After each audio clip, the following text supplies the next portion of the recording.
Some questions don't come wrapped in grand words or spoken from stages. Some questions are barely a whisper, barely a sound at all. They're the kind that slip out of a person's lips when they've got nothing left to lose and nowhere left to go. And sometimes, those are the very questions that change everything. This is one of those stories. On a night when the wind tore across the Texas plains like it had a grudge against the living, a woman stepped into the dying glow of a stranger's fire and asked if she could stay. Just that. Just stay. She didn't know then what that one small word would cost her, save her, or give her. And neither did he. Please like this video and listen to my story till the end. Let me know which city you're listening from, because I want to see how far this story travels.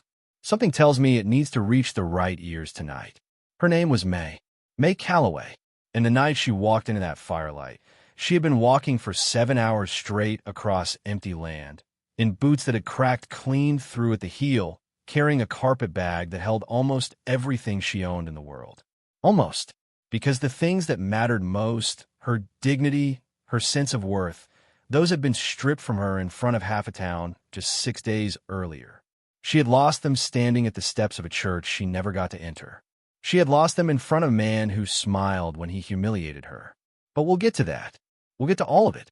First, there was the fire, and the man sitting beside it. His name was Eli Holt. He was 34 years old and looked older.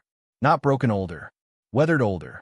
The kind of older that comes from years of carrying weight without asking for help. He had a rancher's hands, thick and scarred, and a rancher's eyes, always scanning the dark, always measuring distance. He didn't trust easily. He hadn't trusted easily in a long time. Eli had made camp that night beside a dry creek bed north of Abilene. 80 head of cattle rested in a loose ring around him, their slow breathing the only sound in the dark. His bedroll was near the fire. His rifle was closer. He still slept in his boots. He had learned, over the last 3 years, that quiet nights had a way of turning cruel. The fire was nearly ash when he felt it. Not a sound. Not exactly. More like a change in the air. A presence. Something slow and careful and trying hard not to be noticed. His hand found a rifle before his head even turned. She stood just beyond the firelight. Far enough that she couldn't claim warmth. Close enough that she'd already been seen. Her dress had once been a soft gray. Now it was the color of everything the road does to a person. Dust and sweat and dried mud. The hem was torn in 2 places. Her boots, cracked along the sides, were caked with miles. A small carpet bag hung from her wrist. Her hair, brown and pinned up when the day began, had mostly come undone, loose strands framing a face that was thin from hunger and tight with the kind of pride that refuses to die even when it's been beaten half to death. She didn't cry. She didn't step forward. She didn't beg. She just stood there, waiting. Eli kept the rifle lowered but ready. "You lost," he called out. Her chin came up just slightly. "No." The wind pushed between them. The dying fire snapped once and dropped lower. "Then what are you doing out here alone in the dark?" She swallowed. He could see the tremor in her hands, even from 10 feet away. But her voice stayed steady. It had clearly taken everything she had to keep it that way. "May I warm up by your fire?" she said. "Just until dawn. Just until dawn." 7 words. No drama. No tears. No performance of desperation, even though desperation was written in every inch of her. Eli studied her the way he studied a spooked horse, looking for danger, looking for deception. He found neither. What he found instead was exhaustion so deep it had settled into her bones. And beneath that, something else, something that looked like a person who had already been broken once and was absolutely refusing to be broken again. He reached for his spare tin cup, poured coffee, set it on the ground between them. "If you mean trouble," he said, "you picked the wrong camp." "I don't mean trouble." She stepped into the light. Up close, he noticed things. The pale ring of skin on her left hand where a band had recently been. The way she kept her spine straight despite the miles pressing down on her. The way her eyes never once went to his rifle. Not in fear, not in planning, just not at all. Like it wasn't the most dangerous thing she'd encountered lately. She crouched near the fire, took the cup in both hands. The coffee shook as she lifted it to her lips. "What's your name?" he asked. "Mae." He nodded once. "Eli." And after that, nothing. Just a fire between them and the wide black sky above and the soft breathing of 80 animals in the dark. Mae held the cup long after the coffee was gone. Like the warmth might vanish if she let go. Like she didn't quite trust good things to stay. It was she who broke the silence. "I was supposed to be married last week," she said. Quiet. Flat. Like she was reading words off a page she'd already read too many times. Eli said nothing. He had learned that some stories need room to breathe before they'll come out right. "My father owed a debt. $200. The man I was meant to marry decided that made me worthless." Her jaw tightened. A muscle moved in her cheek. He called off the wedding. In front of everyone. The wind lifted ash from the fire and scattered it. They stood there, all of them, and they let him say it. That a woman without a dowry brings nothing worth keeping. Her voice didn't crack. But oh, it wanted to. Eli stared into the coals. And then I asked the landlady if I could stay on at the boarding house. A sound left her mouth. Not quite a laugh. More like what a laugh becomes when everything funny has been wrung out of it. She said it would look improper. A woman alone, no husband coming. She said it would affect her other guests. The fire crackled. So I walked. To where?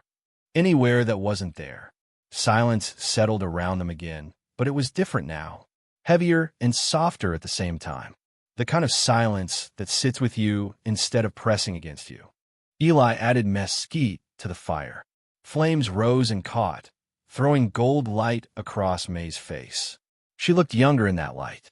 Not weak, not small, just tired in the way that honest people get tired when the world treats them dishonestly.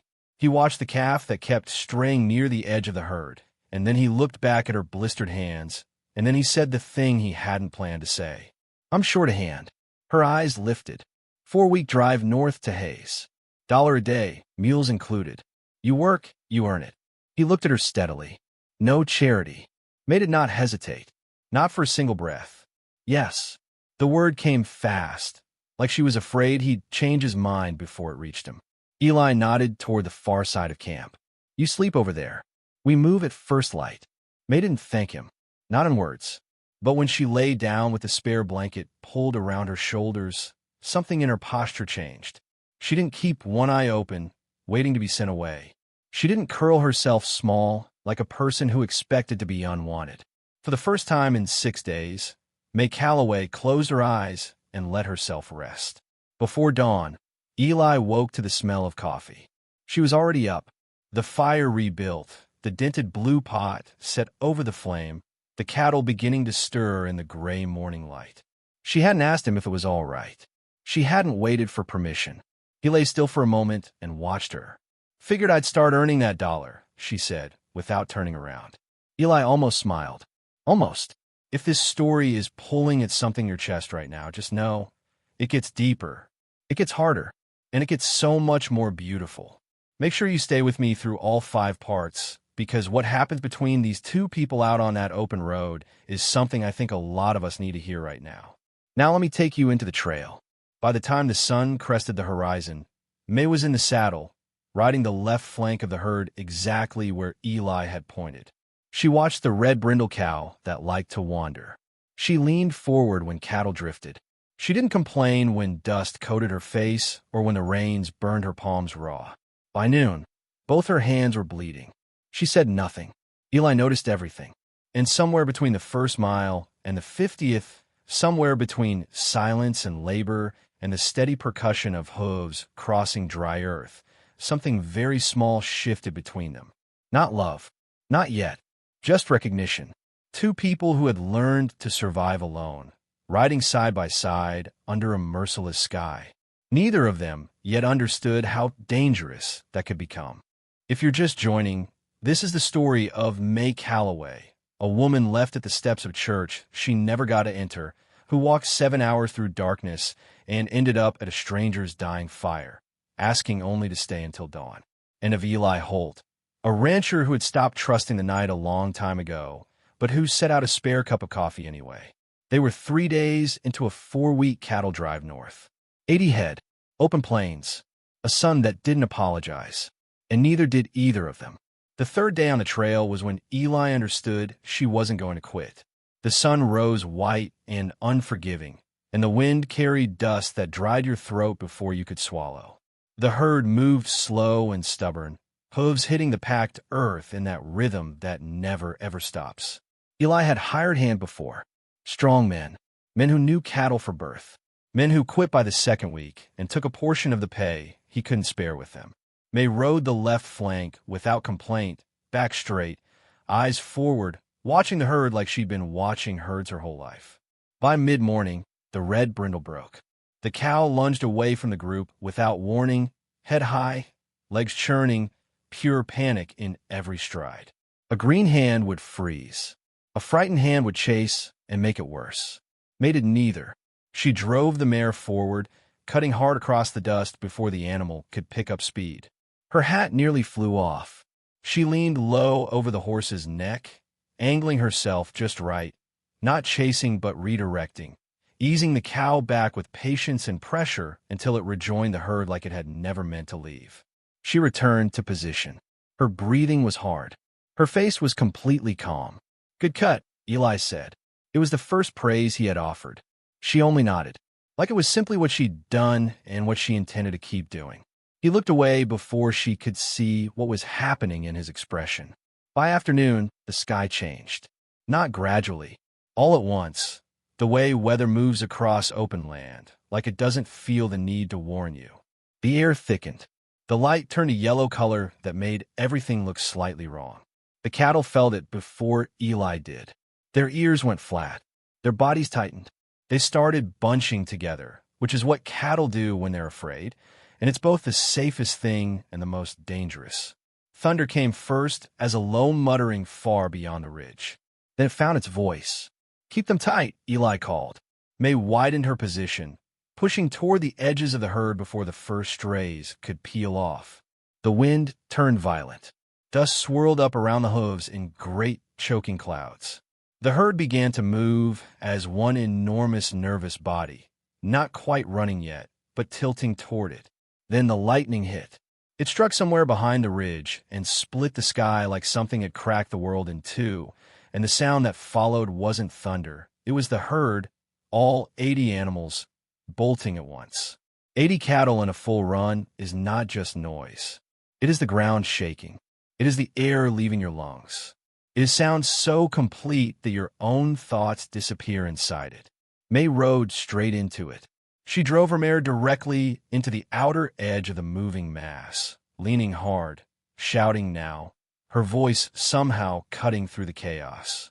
On the opposite side, Eli did the same, both of them bending the panic inward, trying to slow the wave and curve it back on itself. Another lightning strike. Closer. The earth shook, and then a small calf went down. It happened fast, one moment upright, the next a small crumpled shape in the middle of 80 animals who had no intention of stopping. The herd parted around it the way water moves around a stone, automatically, without mercy. The calf struggled. Its legs kicked. It couldn't rise. "Leave it." Eli's voice came hard over the wind. "We'll lose the whole herd." He was right. He knew he was right. One calf against 80 head was not a calculation you were supposed to second-guess on a drive. You couldn't afford it.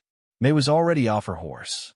She hit the ground hard, nearly going under the hooves of animals who couldn't have stopped even if they'd seen her. She staggered, caught herself, moved through the press of muscle and horn and sheer thundering weight toward that small, struggling shape on the ground. Dust blinded her. The sound was everything. She dropped to her knees beside the calf and wrapped her arms around it. It was heavier than it had any right to be. Slick with rain starting to fall now, cold and sudden, and with the kind of animal panic that makes dead weight out of a living creature. A horn caught her shoulder. She stumbled but didn't go down. "Mae!" Eli's voice came through the noise, sharper than anything else in the storm. He forced his horse into the stream of cattle, using the animal's bulk to carve a gap, reached down and grabbed her arm and pulled them both clear just as another wave of bodies thundered past where she had been kneeling. They stood in the rain, gasping. The calf trembled in her arms. "You could have been killed," Eli said. His voice was low. It wasn't anger. It was something rawer than anger. Mae looked down at the calf. Its legs were finding themselves. Its breathing was slowing toward normal. It would have been trampled, she said. Simple. Like that ended the argument. Eli looked at her for a long moment in the rain. He didn't say anything else. Are you still here? Because I need you to be here for what comes next. The storm passes. The fire gets rebuilt. And Mae says something by that fire that is going to stay with you. The kind of words that people spend their whole lives try to say and never quite find. Keep listening. They drove the herd into a low draw as the rain came harder and waited out the worst of it in near silence. By dusk, the storm had pushed east, leaving mud and a stillness behind it that felt almost sacred. Mae sat near the rebuilt fire, her shoulder visibly swollen, moving her arm only when she thought Eli wasn't watching. He was always watching. He reached over and soaked a cloth in the water bucket. Held it out. She looked at him. Hold it there, he said quietly. It'll swell worse by morning. She pressed the cloth to her shoulder. Neither of them spoke for a long time. The calf she'd pulled from under the herd lay curled near its mother, alive and warm, its small sides rising and falling in the firelight. After the fire burned lower, Eli asked the question he'd been turning over since she first stepped into his camp. Why didn't you leave that town sooner? Mae stared at the coals. A long pause, the kind that means the answer matters. Because I kept thinking someone would change their mind, she said finally. That if I waited long enough, they would see that I wasn't. She stopped. Wasn't what? Worthless. The word fell between them like a stone dropped into water, and the ripples moved all the way out to the edges of the night. Eli looked at her sharply. You believe that? That you're worthless? A pause. No, she said. But they did. And when enough people decide something about you, you start carrying their story instead of your own because it's everywhere you turn and you can't see past it. Eli was quiet. Once people decide what you are, Mae continued, her voice barely above the fire sound, they don't unsee it. It's easier to keep the story they made up than to learn the truth. And what story did they make about you? She looked into the fire. That I failed at being a woman. Eli pushed at the embers with a stick. His jaw was tight. Something moved through his expression, brief and painful, and Mae wouldn't have caught it if she hadn't been watching. They're fools, he said. A small sound left her. Not quite a laugh. That doesn't change what they think. No, he agreed. But it changes what I think. Mae's eyes lifted slowly. He didn't look away. You rode into a stampede for something that wasn't yours, he said. You work harder than any hired hand I've had in 4 years. And you haven't complained once. He paused. That's not failure. Her throat moved. Then what is it? Eli held her gaze across the firelight. Courage. The words settled between them like something fragile that neither wanted to disturb. Mae turned back to the calf sleeping against its mother. I just didn't want it to die alone, she said softly. And Eli understood, without her saying another word, that she was talking about more than the animal. Later, in their bedrolls on opposite sides of the dying fire, neither of them slept quickly. Mae lay on her back and looked at the stars and felt something she couldn't immediately name. It wasn't happiness exactly. It was something quieter and more startling. Like a door she thought had been sealed shut had developed, very softly, a crack of light along its edge. Eli lay still and listened to the breathing of the herd and the softer breathing of the woman 20 feet away. He had hired her because he needed help. He was beginning to understand that he needed something else too. Something he hadn't let himself need in a very long time. Dawn broke soft and golden across the plains, as if the storm had been a dream.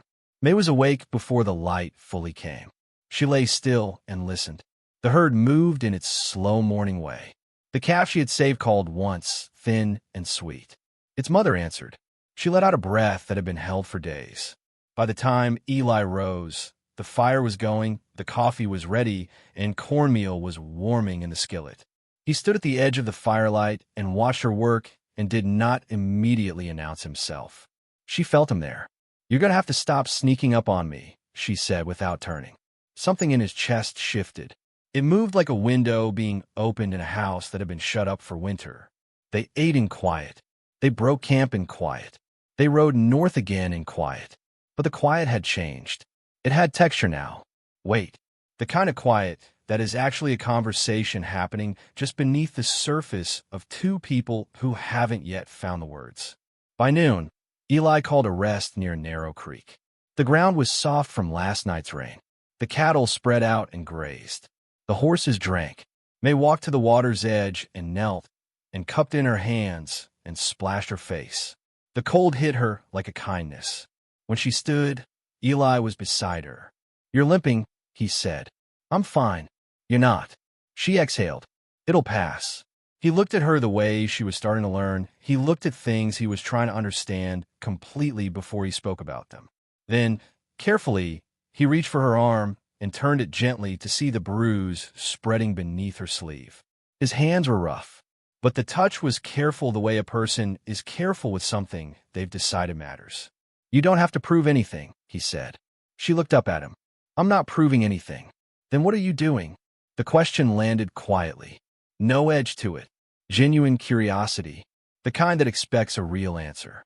Mae searched herself for the truth. "I'm staying," she said. He held her gaze. "Why?" She didn't look away. "Not this time. Because you didn't look at me like I was something broken." The creek ran on beside them. A bird called somewhere in the grass. Eli's jaw tightened the way it did when something reached him and he was working out what to do with it. "Mae," he said slowly. "I know," she said. "You hired me because you needed a hand." "Yes, but that's not why I'm glad I'm here." The words lay between them, open and honest and a little frightening in their openness. He stepped back, cleared his throat, looked out across the herd. "We should ride." "We should," she agreed. Neither of them moved for a moment longer. "This right here, this moment at the creek, I want you to really feel it." Because Mae isn't asking for anything. She's not demanding. She's simply telling the truth about where she is. And that takes more courage than riding into a stampede. Have you ever been that honest with someone? Have you ever said, "This is why I stayed"? Keep listening. The story isn't done, not even close. They rode through the afternoon in that new kind of silence, the one that has been rearranged. Mae watched the land and thought about honesty, about how she'd spent so long in a town where every truth she offered was handed back to her altered, reshaped into something that served someone else's story. She's too proud. She's not enough.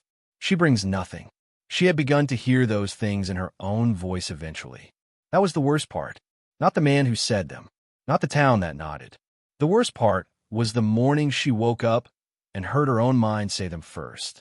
But out here on this open land, riding this unbeautiful horse through dust and heat and the aftermath of a genuine storm, something was happening to those borrowed words.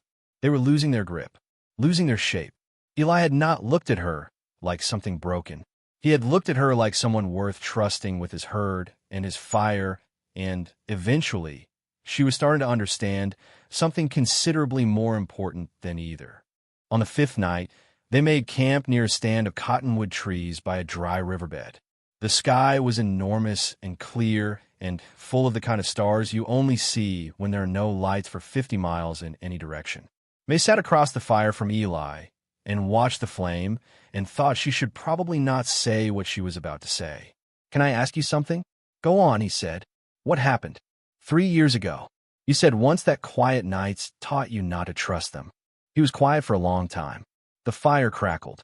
One of the cattle lowed softly in the dark. "My wife," he said finally. Mae waited. Fever came through in March. Took her in 4 days. A long pause. And a baby with her. "Oh." The sound that came from Mae was very soft. A breath that carried grief in it without meaning to. "I'm so sorry," she said. And she meant it the way you mean something when words fall completely short and you say them anyway because silence would be worse. Eli nodded once. He kept his eyes on the fire. "After that I just worked," he said. "That's all there was. Just work and the land and the animals. Didn't feel like anything else was mine to want anymore." Mae looked at him across the flame. "Do you still feel that way?" she asked. The question hung in the warm, dark air. Eli lifted his eyes from the coals and looked at her directly. "Less than I did," he said. The rail station at Hayes appeared on the horizon on a Tuesday morning, a smudge of smoke and sound against the flat sky. Mae had been watching for it. She had also been dreading it. For 26 days, she had known exactly what her life was. It was this. The herd and the horizon and the hard work and the fire at the end of the day and the man sitting across it who spoke less than anyone she'd ever met and somehow communicated more. Hayes meant the end of that. Hayes meant a choice. They penned the cattle. 79 made it. One had drifted too far during the storm and never returned. Eli counted twice, his shoulders dropping slightly on the second count, and Mae understood without being told that for him, each animal was not just money but a small kept promise. "Good drive," he said. She nodded. The buyers argued. Eli held his number. Mae watched him and understood something she hadn't before. That quiet men are not weak men. That stillness is not the same as yielding. That sometimes the most formidable thing a person can do is simply not move. The price came down eventually to fair. Not generous, but fair. Money changed hands. Eli counted out her wages separately and held them toward her. "For weeks," he said, "you earned every dollar." Mae took the money. It was heavier than it should have been. The train sat on the eastern track, engine warming. She could hear the announcement calling passengers. Somewhere east, a town with no history of her. A clean start. A new name if she wanted one. She looked at the rails stretching east. She looked at the locomotive breathing steam against the blue morning sky.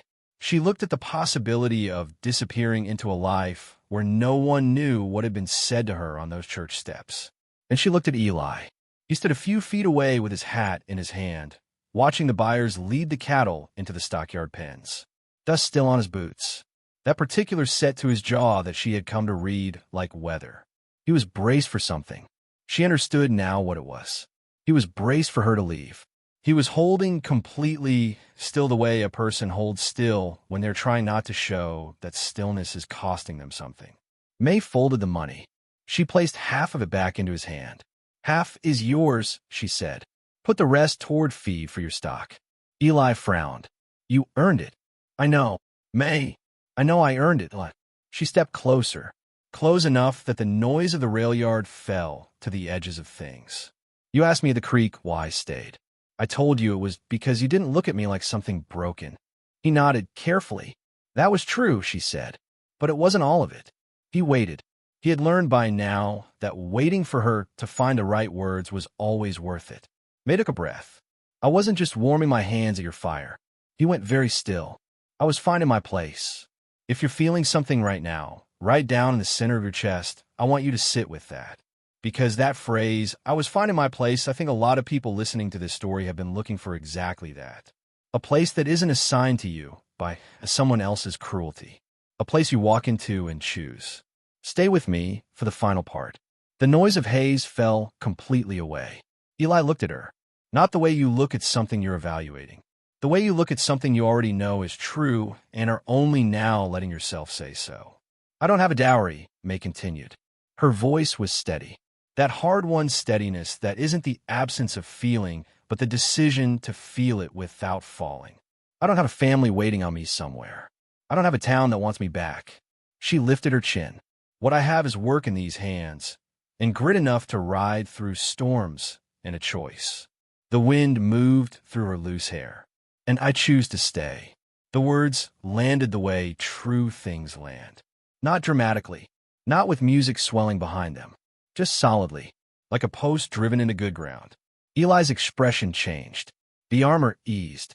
That guarded, careful look he wore like a second skin shifted, and beneath it she caught a glimpse of the man who had lost everything 3 years ago in March and had been working the grief down into the soil of his land ever since, trying to make something grow from it. "You're sure?" he asked. "Yes." His hand moved. Slow at first, then sure. He reached for hers. Her fingers were rough from weeks of rope and rain. His were scarred from years of barbed wire and labor, and the particular brutality of ranching in a land that doesn't soften for anyone. They fit together. They simply fit.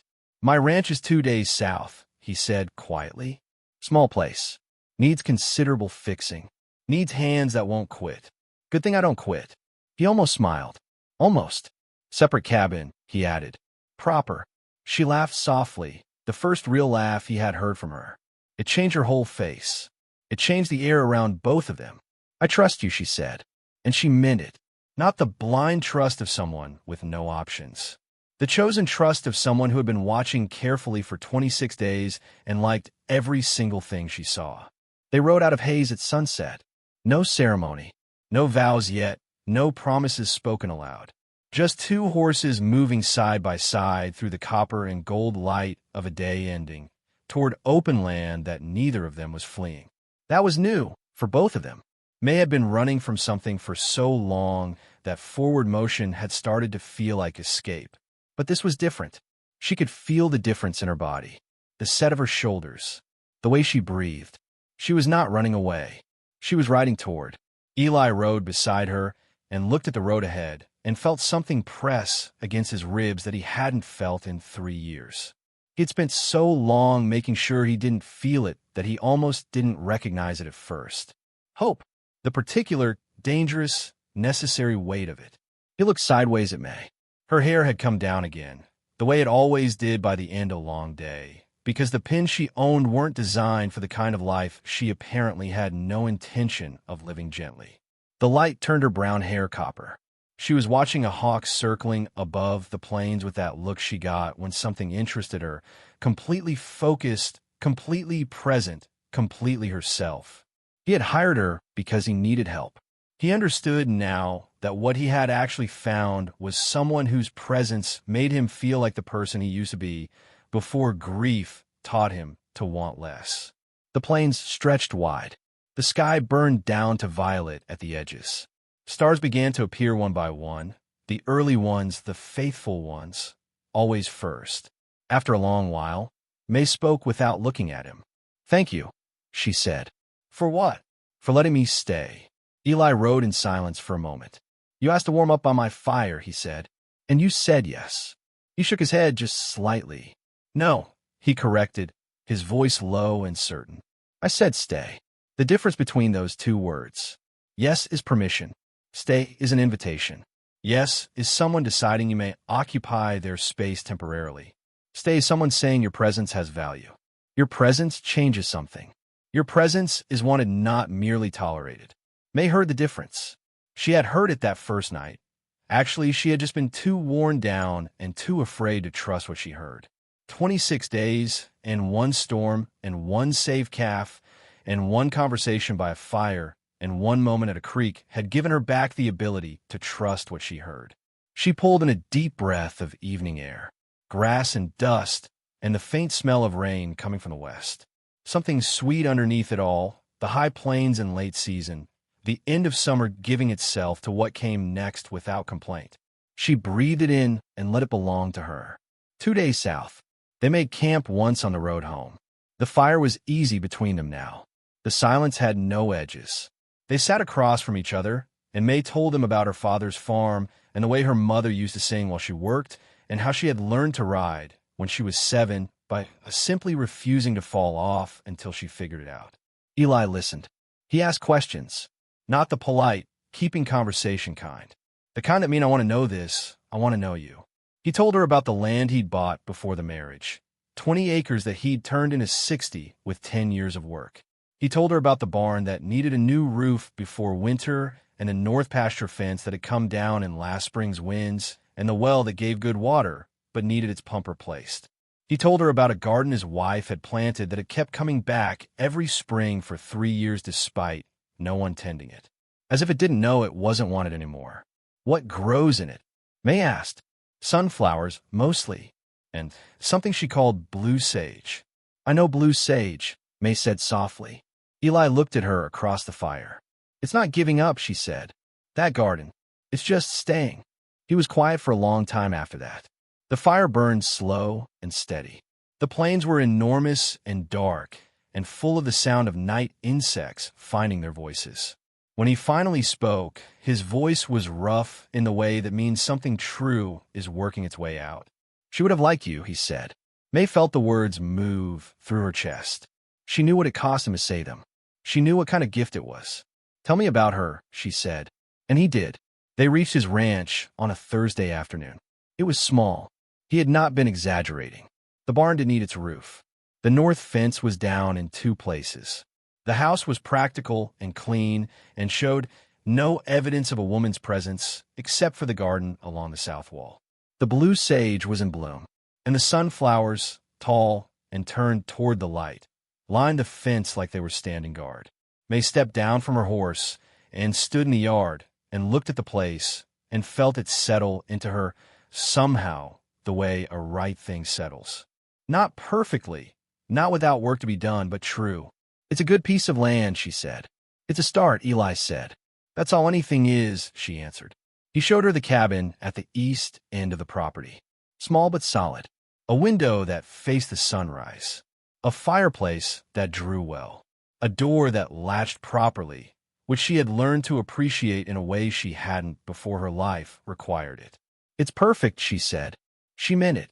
He left her there to settle in. She set her carpet bag on the floor and looked around the small room and felt something she wanted to be careful about naming too quickly. Through the window, she could see him tending the horses. She watched him move through the evening chores with the easy efficiency of someone who has done the same things in the same order for years. The particular way he spoke quietly to the horses while he worked. The way he paused once and looked toward her cabin window. She didn't move back from the glass. He looked for a moment, then returned to his work. She pressed her hand flat against the cool glass of the window. Stay, he had said. She was staying. Tell me in the comments. If you've ever been told you bring nothing, if you've ever stood in a place where everyone around you had decided what you were worth before you could say a word for yourself, and you found your way back to yourself anyway. Tell me about it. And if you're still in the middle of that storm right now, hear this. You are not broken. You're not worthless. You're not the story someone else wrote about you. You're the person who kept walking. You're the person who asked to stay. And somewhere, in some form, there's a fire with a spare cup set beside it. If you've dealt with something similar, share your story. You're not alone. Subscribe for more stories about standing your ground and reclaiming your life. That winter, Mae fixed the north fence herself. She did it in sections, methodical and patient, the way she had ridden that first stampede, not frantically, but with a kind of determined calm that simply refused to be overwhelmed. Eli watched from a distance for the first hour and then walked over and picked up the other end of the wire without a word, and they worked in the companionable silence that had become the language between them. By spring, the roof was repaired, the well pump replaced. The south pasture had doubled its yield. By spring, there was also something else growing, something neither of them had rushed, neither had demanded, neither had reached for before the other was ready. On a morning in April, when the blue sage was coming back up along the south wall and the sunflowers were just beginning to push through the soil, Eli found Mae in the garden, kneeling in the dirt with her hands deep in the earth the way her mother used to do. He stood for a while and watched her. Then he walked over and crouched down beside her. I have something to ask you, he said. She looked up. Her face was open. She already knew. I don't have poetry, he said. I don't have fine words. What I have is this land and honest work and the absolute certainty that this ranch is not mine anymore. It's ours if you want it. Mae looked at him, at the lines of his face and the gray beginning at his temples and the hands that were scarred and careful and had held her arm in a creek 3 months ago like she was something worth not dropping. I told you once that I choose to stay, she said. You did. A minute then. I know. She smiled. And it was the kind of smile that starts in the chest before it reaches the face, the kind that has grief and hope and morning light all moving through it at the same time. I still mean it, she said. There was no grand ceremony. They rode to town on a Saturday, with the neighbor who ran the next ranch serving as witness, a man named Grady who shook Eli's hand and told Mae she was brave as a mountain cat and a better judge of cattle than half the men in the county, which was from him the highest praise available. Mae wore a dress she had made herself from cloth the color of the blue sage. Eli wore his cleanest shirt and his good hat. They said the words. Simple words. The kind that don't need decoration because they already carry everything.